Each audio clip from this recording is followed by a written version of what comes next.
Bonjour. Aujourd'hui, nous allons étudier le mouvement d'un point matériel M dans deux bases différentes pour comprendre la différence entre la dynamique dans un repère galiléen et la dynamique dans un repère non galiléen.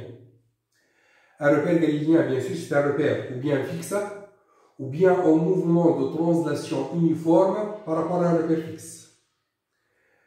Sinon, c'est un repère non galiléen. Généralement, lorsque je dis que le repère galiléen est un repère fixe, donc la vitesse et l'accélération par rapport à un repère galiléen, ce sont des vitesses, une vitesse et une accélération absolue.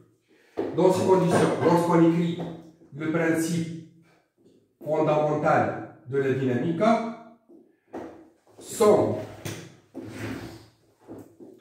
des forces réelles est égale masse fois accélération absolue. L'accélération absolue, bien sûr, c'est l'accélération par rapport au repère galiléen. Si maintenant, je veux travailler par rapport à un repère non galiléen, c'est un repère relatif en fin de compte. Par rapport à un repère relatif, bien sûr, l'accélération, c'est l'accélération relative. Donc, je vais, en premier temps, décomposer cette accélération absolue en utilisant la loi de composition du mouvement, accélération relative, accélération d'entraînement et accélération de Coriolis.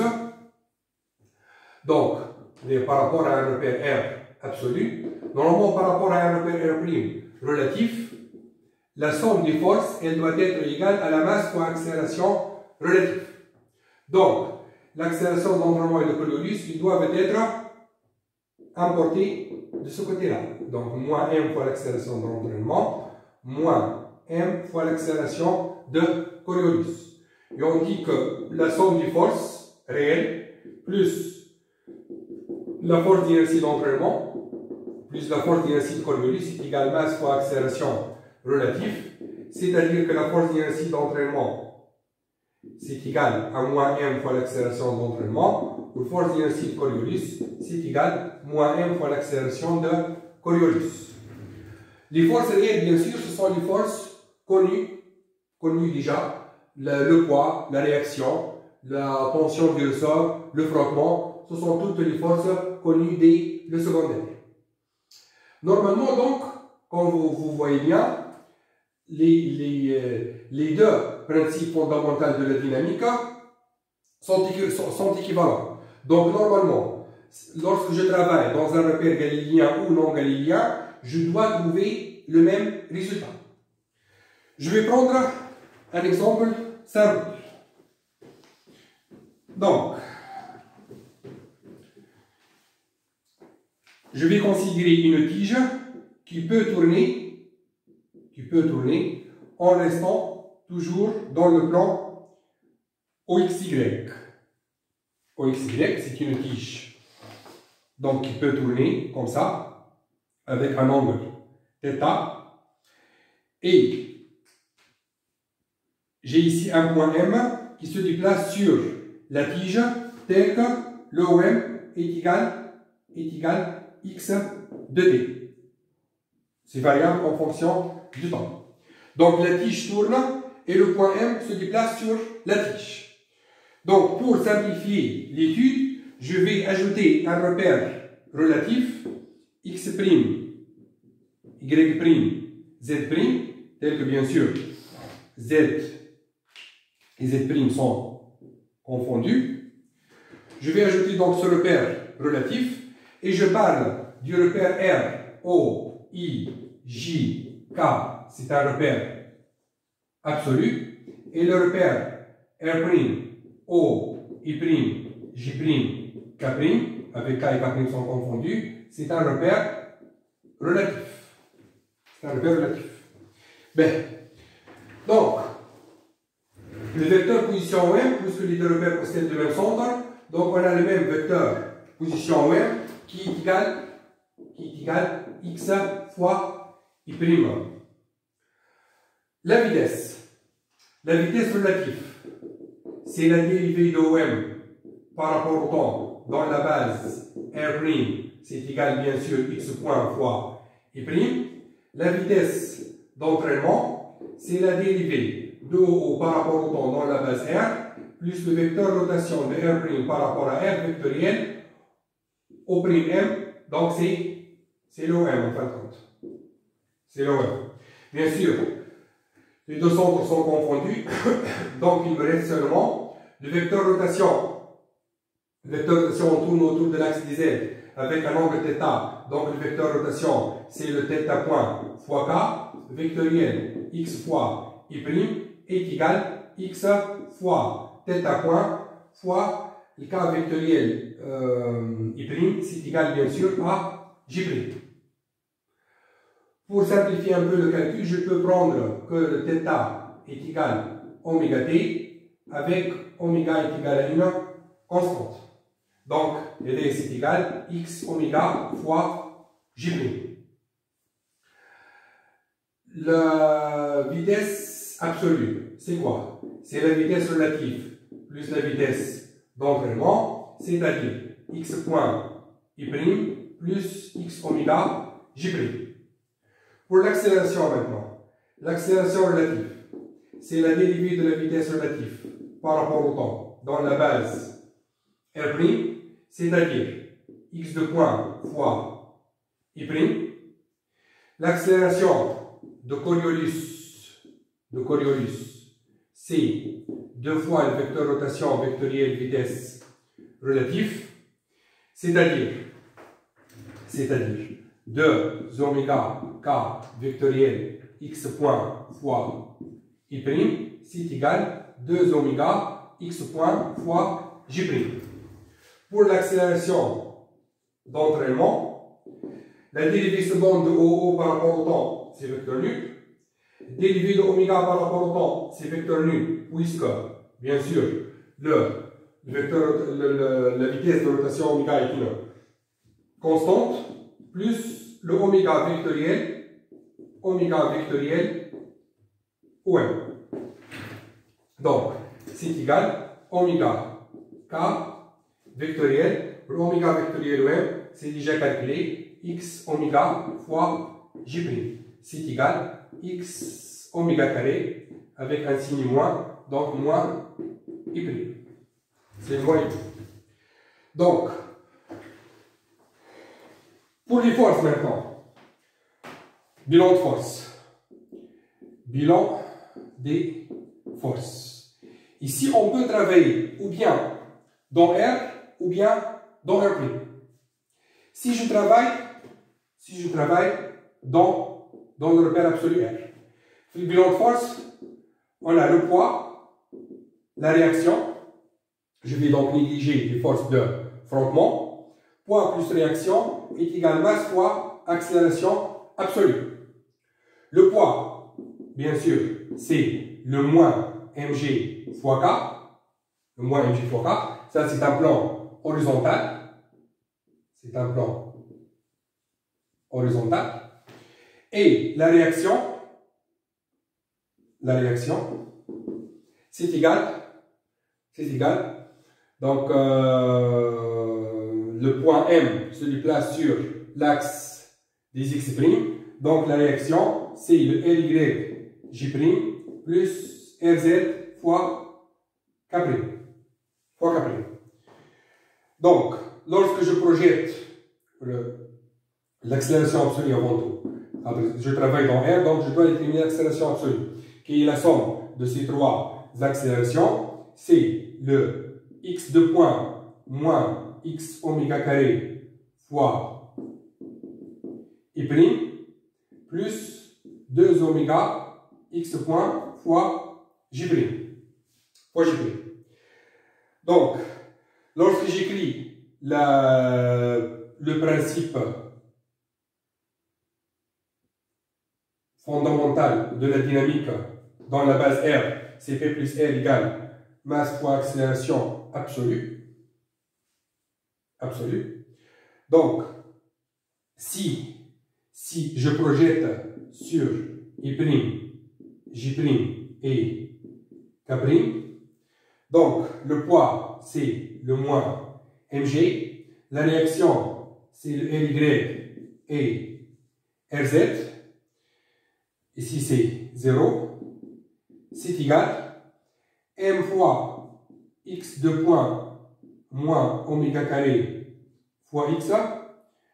Et ici, c'est m fois 2 oméga x point. Et ici, c'est 0.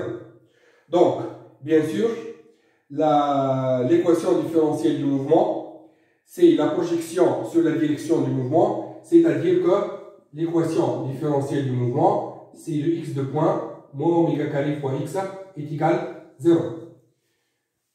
Bien sûr, comme ça, on a travaillé par rapport à la base absolue R.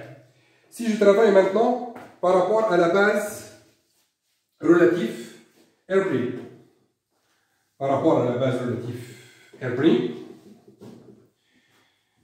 le bilan de force, en plus du poids et de la réaction, donc si je travaille dans R', le bilan des forces, en plus du poids et de la réaction, ce sont les forces réelles, je dois ajouter la force d'inertie d'entraînement et la force d'inertie de Coriolis. La force d'inertie d'entraînement, comme j'ai dit tout à l'heure, c'est moins m fois l'accélération d'entraînement, ou force d'inertie de Coriolis, c'est moins m fois l'accélération de Coriolis.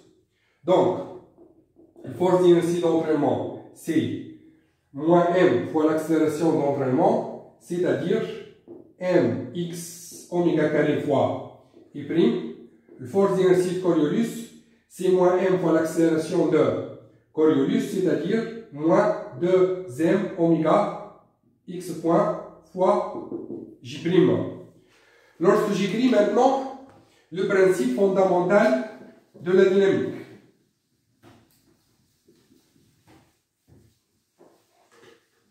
lorsque j'écris maintenant le principe fondamental de la dynamique, dans R', bien sûr, P plus R plus FIE plus FIC est égal masse fois accélération relative. Et non pas absolu comme tout à l'heure, c'est relatif. Parce que je travaille ici dans le repère relatif, dans R'. Donc, lorsque je projette sur I', J' et K', le poids c'est moins mg, la réaction c'est Ly, Rz, la force d'inertie d'entraînement c'est mx oméga carré, ou force d'inertie de Coriolis moins 2m oméga x point.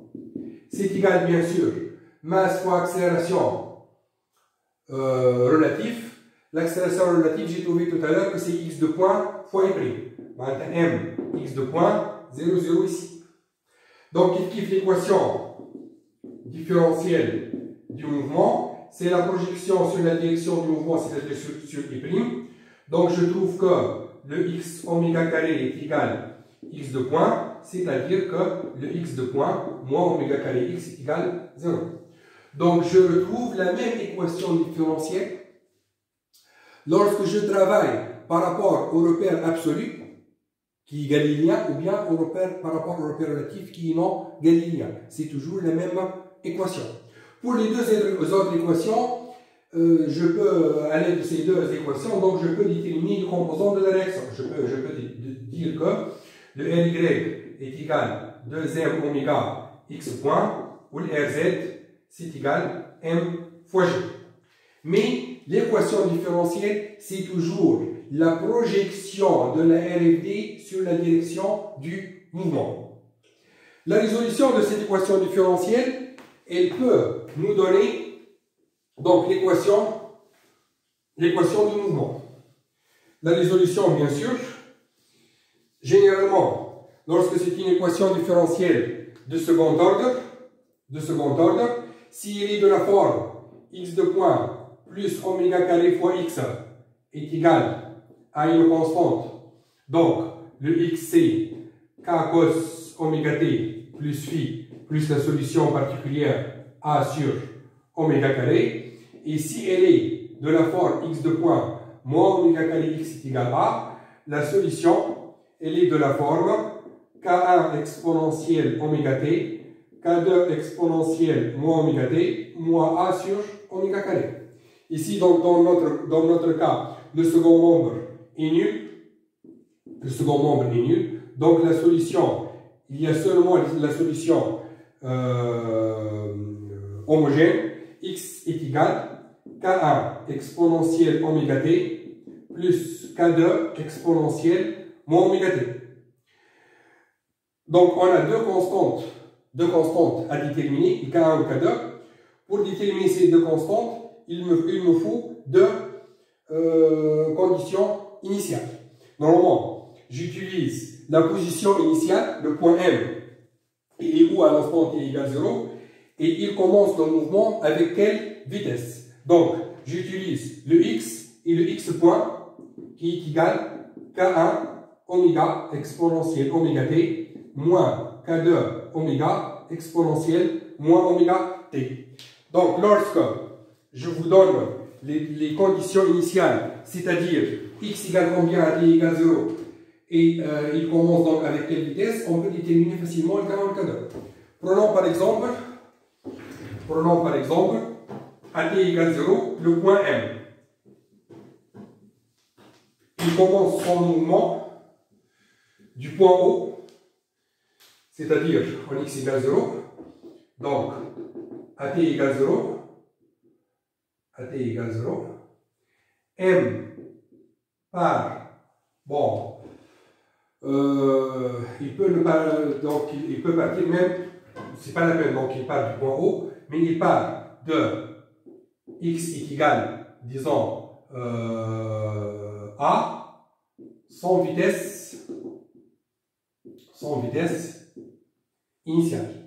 Dans ces conditions, on dit que x à t égale 0 est égal à, c'est égal donc, lorsque je remplace t par 0, donc K1 plus K2, et x point à t égale 0, je lui parle sans vitesse initiale, c'est égal 0, c'est égal donc K1 moins K2. Dans ces conditions, le K1 égale K2 est égal à sur 2, et le x de t, c'est égal à sur 2, facteur exponentiel oméga t, plus exponentiel moins oméga t, c'est-à-dire a ch oméga t, cosinus hyperbolique oméga t. Donc comme ça, on a déterminé la loi de variation de x de t dans n'importe quel repère.